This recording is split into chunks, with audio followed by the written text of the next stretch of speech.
So Galway 26 points, Limerick 117 at Pearse Stadium. Galway have officially ended Limerick's 2-year unbeaten run. What a win in the end for Galway. What a very, very impressive performance indeed. And I think, a lot of people have really been saying, including myself, that Galway probably the closest team to beating Limerick in the championship. And the fact they've got this win now over Limerick in, the league. Look, listen, it is just a league. It is just the second game. And there's not a huge amount on the line, obviously, compared with the championship, but at the same time, just a huge, huge win for Galway. Like, what a very impressive performance all across the board. The likes of Evan Nyland, Conor Whelan, Cathal Mannion, one of the most underrated hurlers in the country.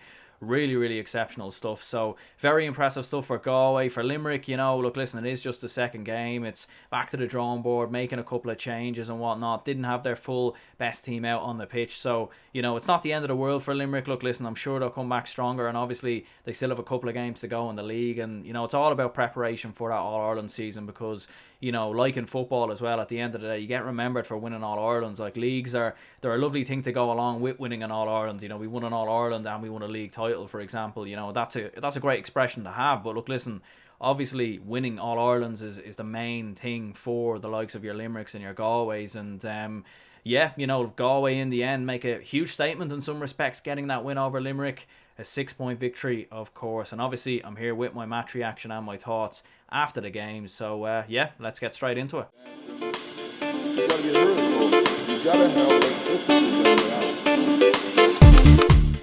What's the story, everyone? Welcome back to GA Fan TV. I hope you're all keeping wonderfully well. Galway have ran out 6-point winners over Limerick at Pearse Stadium, of course. Galway end Limerick's 2-year unbeaten run. It's just a little under 2 years if you wanted to be precise. I mean, I think, what was it? Limerick were beaten by Kilkenny and was it August of 2019? So a little bit under 2 years, but more or less 2 years. And obviously, for Galway, a very impressive performance. And look, listen, they started the brighter. They were sharper out of blocks. Limerick just a little bit slow. A bit like the Tipperary game in some respects, where Limerick just kind of trying to edge their way into the game, just not up to full speed. And I don't know if it's something there with Limerick, whether they just don't want to give absolute 110%. Like, they didn't seem to have that same intensity that they had in the Galway game last year in the championship, where they were really, really fighting. They were having wing backs forward, everything else, creating goal chances and causing turnovers high up the pitch. Weren't quite doing that as much today, and I don't know if it's because it's the league, if they're trying different things out. Maybe they're just trying to get more players up to full fitness and then try and peak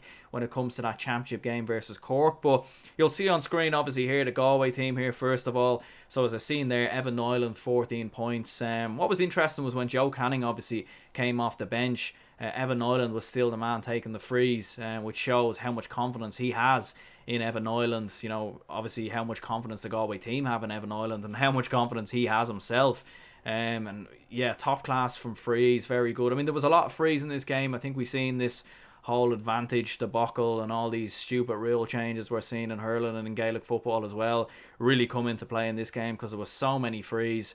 It was, to be honest, it was a hard watch at times, this game, because there was just so many frees and it was just very stop-start. And I had the Meath and West game. What am I saying? The Meath and Westmeath game on in the background, and at times I just found myself watching that because there was just so much stop-start in this game. It was very, very frustrating. But from a Galway point of view, look, listen, they took their frees really, really well. Limerick, a couple of wides, really, 11 wides in that first half compared to Galway's 4, and I think that was just a big, big difference. And Cathal Mannion in the midfield, absolutely superb. David Burke, of course, with his 2 points as well before he went off, as well, when he went off, of course, on the 38th minute. But, you're looking at, of course, Jarlath Mannion as well, just finding himself in the right pockets of space as well to cause Limerick problems. And he caused Westmeath a lot of problems last week, of course, as well. He was very, very impressive coming into the side, and he looks like an absolute talent as well.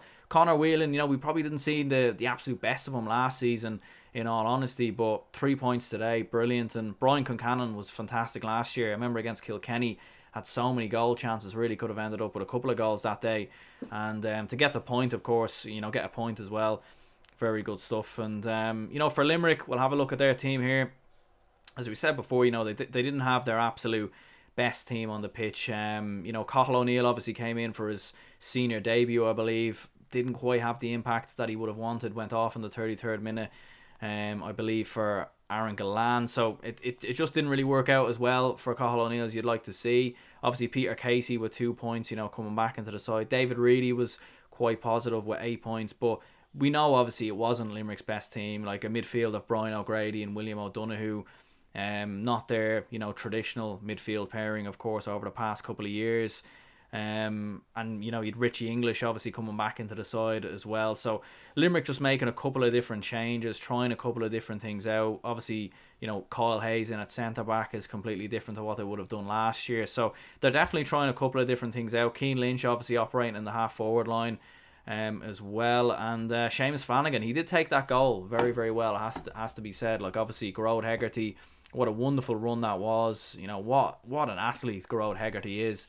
And, just running straight through the middle of Galway's defence, offloading it, of course, into the hands of Seamus Flanagan, who slotted it comfortably, of course, beyond that of Aina Murphy. And just a really, really well taken goal from Seamus Flanagan, it has to be said. And in the end, though, Galway, of course, with the bench, with the likes of Joe Canning and some of the other players that they could bring on as well, Shane Cooney, of course, as well, they just had a bit more, unfortunately, than Limerick on this occasion. And it's going to be interesting to see what happens now for the rest, of course, of the National Hurling League. And I think the nature of the way the Hurling League is structured, obviously whoever finishes first, the two teams who finish first in both Division A and 1B, obviously if they meet each other in the championship, that will be considered the league final. You won't have, of course, the top 4 teams in previous years where they go into quarterfinals and then kind of battle it out from there. So, I think for Limerick, their chances of retaining the National League is probably over at this point.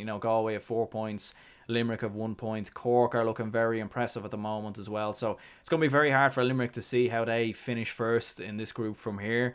But I don't think it's the end of the world. They won this league 2 seasons in a row. As I said before, the All-Ireland is the main focus. They're bringing players in like Richie English. Seamus Flanagan is a starter now, of course, in the side.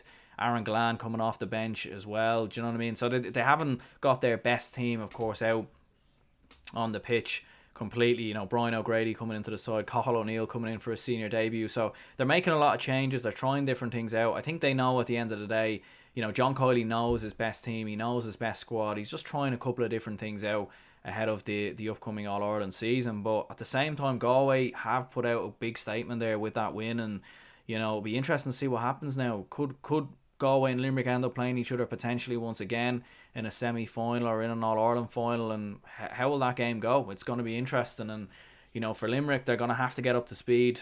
Obviously, they have a couple of games still. They still have to play the likes of your Westmeads and your Corks and whatnot. Waterford, of course, as well. So, still plenty of time for Limerick to get up to speed. Still plenty of time for them to get up to the standard that they want to get to. But for Galway, just very impressive stuff. Like what I said, Cathal Mannion in that midfield, doing all the dirty work, hitting 2 points, linking the play brilliantly. And the likes of Brian Concannon and Evan Nyland, who, of course, came into the side last year, obviously, in that All-Ireland final.